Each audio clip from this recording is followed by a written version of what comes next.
Back on the channel, and we are with the Fiat 500e, and the last time we had a look at this it was absolutely teeming down with rain, so I had to do what was called a wet weather testing, where I sat inside, went through all the inside bits, and then got my GoPro out and quickly ran around it when the rain stopped, when I was bringing it back to Fiat. But today I want to give a bit more detail as to, and a bit more of a salubrious surroundings, because I think it is worthy of the moniker of the most affordable electric vehicle in Ireland at that two battery sizes, the 24 kilowatt hour battery. It is coming in at just around 25,000 euros after all the grants, etc. So a lot of car for its money. With that battery size, is probably limiting it. There is a 42 kilowatt hour battery as well, and we'll talk about the ranges later on. But stylistically, it is totally different to the standard combustion engine 500, because there is no Fiat badge on the front of it. It is that 500 badge. Some nice creases in the bonnet, these really nice LED headlights, and indicator high-low beam module inside. You have some fake venting there. You have some actual air venting for the battery, and underneath the two chrome stripes. Down along the side, then you have this harking back to one of the original 500s, and it was where the little lever, the little flag came out to say that you're indicating, but this is the indicator here on the side. Beautiful. Wheels come in 15, 16 and 17s, and if I'm not mistaken, on this La Prima model we are up at 17. So these are 205s, 45 17s on these gloss black and diamond cut alloys. Chrome all the way along the shoulder line. Body coloured door mirrors with this chrome all the way along the top, but actually not on the window edge itself. Small little La Prima designation here. So it comes an Action icon. So Action is the 24 kilowatt hour with a smaller screen inside, and then the icon and the La Prima, and this comes in a cabrio or convertible as well. It has a pano sunroof, but it is not an opening sunroof. Large door, and we'll talk about that inside, but it is a 3-door hatchback. There are 2 seats in the back, but pretty much a parcel shelf if the driver is anyway tall at all. But yeah, a lovely city, urban, suburban electric runaround.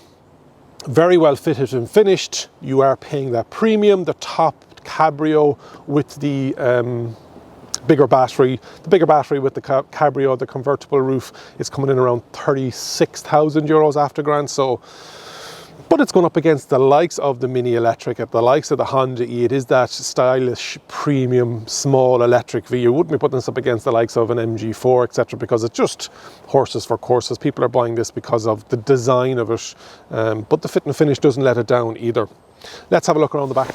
Around the back of the Fiat 500e, you've got your spoiler with your high-level brake light, your window wiper, nice LED, very stylish with the 500 logo again, and the Fiat, rather than the logo, the actual word itself, which technically could be the logo, and then the 500 with the E built into it with this kind of turquoisey blue in behind. Boot is unfortunately on the smaller side, 185 litres, but I've got a couple of bags in there. You've got your charging cables, the dinkiest partial shelf in the world, and on the upper level trims you have a 50-50 split. That brings it up to 550 litres if that's what you want. Handle to pull down, and a little reflector and the reversing lights at the back here as well. So design wise, I think it looks excellent. Let's talk about charging, which I think is better than you expect, and with that smaller battery size, this is where the benefits of charging comes into it. Charging on the Fiat 500e is on this little flap at the back here, and whether it's the smaller battery or the larger battery, the 24 or the 42, you get 11 kilowatt on AC, and then on DC on the smaller battery it maxes out at 40 kilowatt, and then on the upper level it is at 85 kilowatt peak charging. So yeah, listen, small battery means you're going to get it actually charged fast. So with that larger battery, you are looking at a 25-minute 10 to 80% if you get a fast enough charger. And then on a 50 kilowatt, which you'll see a lot around Ireland, you will get a charge on 35 minutes. So definitely in underneath the actual overstay fee time that we have here in Ireland of 45 minutes. Let's have a look on the inside. Inside the 500e, as I said, on the outside, it is a lovely fit and finish. 2-spoke steering wheel, harking back again to some of the older models. You've got your voice on the left, on the right hand side, you've got your adaptive cruise control, and there are a lot of driver assistance on that. The start-stop button is very similar to the door open button, and there is a little lever if you don't feel comfortable, or if you feel that that door button won't let you out. You've got your electric windows and your electrically adjusted wing mirrors. You've got a nice driver binnacle cluster screen, very clear, lots of stuff going on, lots of bleeps and bloops. On the entry level model you have a 7-inch screen, and then on the upper level trims you've got a 10.25-inch screen. Android Auto and Apple CarPlay are wireless. You've got some physical buttons underneath here. You've got automatic climate control, single zone. It's such a small car, you wouldn't be doing dual zone. You've got your hazard lights, etc., and you've got your gear selector underneath here. Little harks to, or little hat tips to Turin. So you've got the Skyline here on the wireless charging pad, and it does come with this little plastic, don't put the key there and don't put the wearable key there either. So you can buy a little thing that goes around your neck as a wearable key. Keyless entry, which is nice.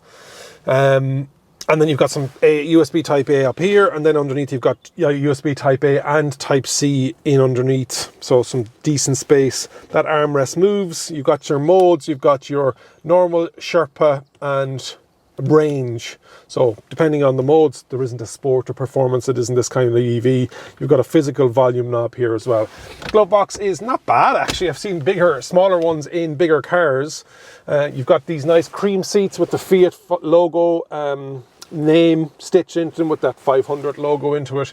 Isofix on the front and then 2 in the rear, but as I said, if you've got a tall driver or passenger, there isn't any space at the back for leg room, but you could bring the seat forward and then you can tap that down as well. So if you have smaller passengers, they could fit in the back, but obviously take it out for a test drive. And if you're looking to book a test drive of the Fiat 500e, make sure you head over to nevo.ie today.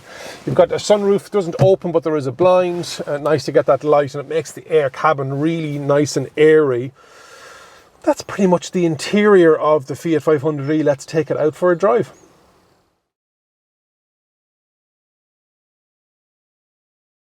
Driving the Fiat 500e, it's a push button start, and then you select along at the bottom the park, reverse, neutral, drive.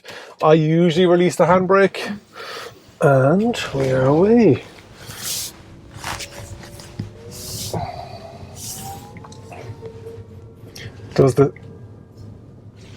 It does this little Italian symphony thing when it pulls away. It's so light. This makes a huge difference. It's panoramic sunroof. Well, the sunroof that doesn't open, and just that bright interior makes a huge difference.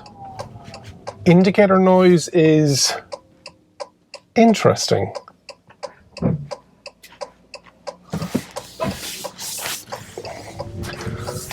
Steering wheel's a great size for a small car, and it's just making sure you've got that visibility into that driver cluster.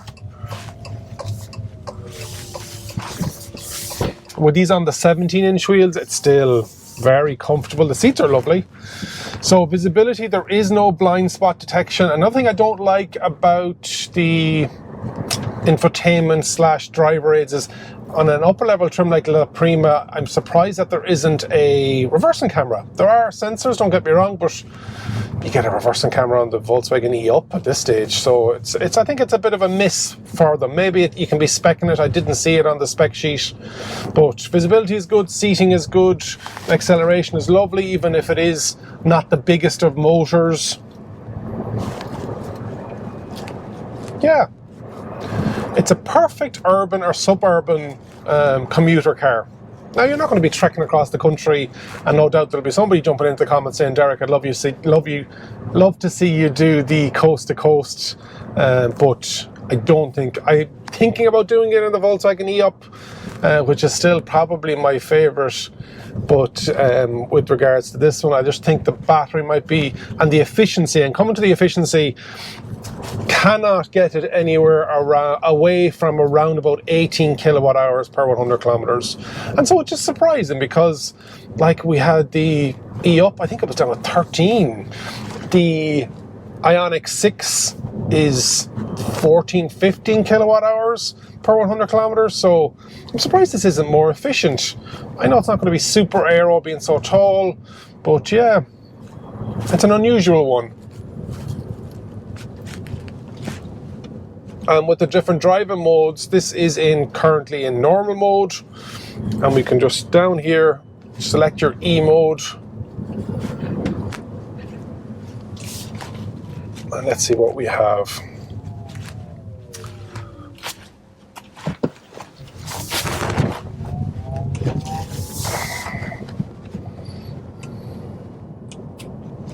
Range gives you that extended range. Not too much of a difference in this throttle. And then Sherpa mode, yeah, it becomes very cushiony, the accelerator, and understanding that it is limiting your air conditioning, and it's going to get you as far as it potentially can.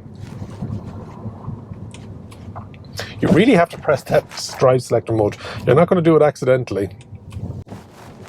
Back up to normal. There is that nice blind, which is helpful on a sunny day like this that we always get in Ireland. Acceleration is great, and it's all to do with the weight of the vehicle versus the torque of the electric motor. Front wheel drive, yeah, I like the Fiat 500e. I definitely think it's one that you should, if the range suits, you don't need huge space, it's definitely one you should consider, in my opinion. I think the value is good for what you get, but for the same money, you're going to be able to get an MG4.